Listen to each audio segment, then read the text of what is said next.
Hello everyone. जैसे कि आप सबको पता था, पिछले कुछ दिनों से मेरी तबीयत ख़राब थी।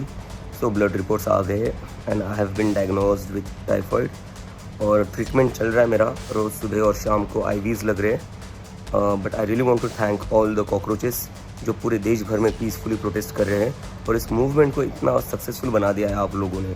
अ big thank you to all and congratulations to you all for making this movement such a big success. And I am very sure अगर हम ऐसे ही पीसफुली प्रोटेस्ट करेंगे तो धर्मेंद्र प्रधान का इस्तीफा ज़रूर होगा। Thank you very much. बताइए, आज की बैठक कहाँ होनी है, किस जगह होनी है, किस वक्त होनी है, क्या कुछ एजेंडा रहने वाला है? उन्होंने दिन का टाइम दिया था 3:30-4 बजे का। जो भी कंफर्मेशन होगा आपको बता देंगे। लोकेशन अभी तक फाइनलाइज नहीं हुई है। डिस्कशन बहुत साफ है। हमने बाकी जो 2 डिमांड्स है जिस पे इन प्रिंसिपल एग्रीमेंट है उसमें रिटर्न कंफर्मेशन मिल जाए ताकि वो क्लोज हो। और धर्मेंद्र प्रधान पे हमें क्लैरिटी चाहिए कि आप इस्तीफा लेंगे या नहीं लेंगे, हाँ या ना में अब जवाब चाहिए, क्योंकि अब इसमें विचार का कोई बहुत स्कोप नहीं है। सोनम जी ने एक लंबा चौड़ा वीडियो भी पोस्ट किया। उन्होंने कहा कि जिस प्रकार की उनका क्रिटिसिज्म किया जा रहा है वो उनसे व्यथित है। उन्होंने कहा कि मैं 20 दिन से 25 दिन से नहीं, उससे शर्मनाक कुछ हो नहीं सकता है। जिस व्यक्ति ने 26 दिन भूख हड़ताल कर ली, अपनी जान जोखिम में डाल दी, मतलब देश के भविष्य के लिए इतना कुछ किया। आप राइट विंग वाले पता नहीं क्या कर रहे हैं, उनको ही आप जो है ट्रोल कर रहे हैं। उससे ज़्यादा शर्मनाक कुछ नहीं हो सकता। के अलावा कांग्रेस पार्टी ने भी उनको कहा कि वो अन्ना हजारे पार्ट 2 है। अब कांग्रेस का हमें पता नहीं वो क्या सोच रहे हैं, लेकिन बहुत ज़्यादा कुछ किया है उन्होंने। जाते जाते भी नेगोशिएट करके गए हैं कि लीगल केस ना हो, कॉम्पनसेशन मिले। तो पता नहीं, सोनम जी के व्यक्तित्व पे सही सवाल उठाना सही बात नहीं है। ये कब तक चलते रहेगा, आपको उम्मीद है? प्रधान जी से पूछिए सवाल, हमसे मत पूछिए।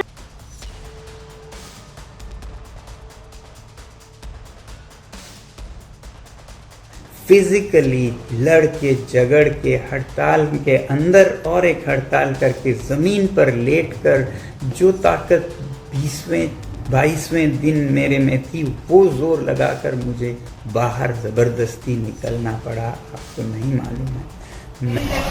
Ask them to arrest me. I'm a free citizen. Ask them to arrest me. Yes, arrest me. What is this keeping me for 3 hours here on 25th day of my hunger? You all are harassing me. Yes, you. If I die of stress, it will be your responsibility. What does it want? आप लोगों को बदतमीजी कर रहे हो, order लेके आओ। हाँ? Please open. I'm going. Arrest me if you want. दोस्तों, ये वीडियो मैं थोड़ा दुख और थोड़ा हैरानी, थोड़ा गम और गुस्से के साथ बना रहा हूँ।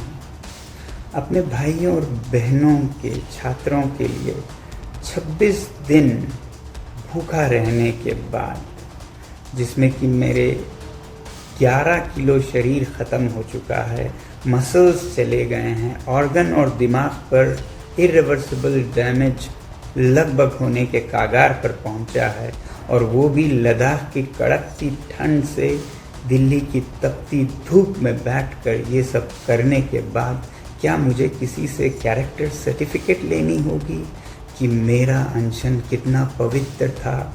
मैंने तोड़ा तो किसके हाथों तोड़ा, उसके हाथों क्यों तोड़ा, इसके हाथों क्यों नहीं तोड़ा, क्या डील हुआ, क्या सौदा हुआ, ये सब मुझे जवाब देना होगा। मैं कल से अब तरल लिक्विड फूड ले रहा हूँ, पी रहा हूँ, तो थोड़ी सी शरीर में जान आई है।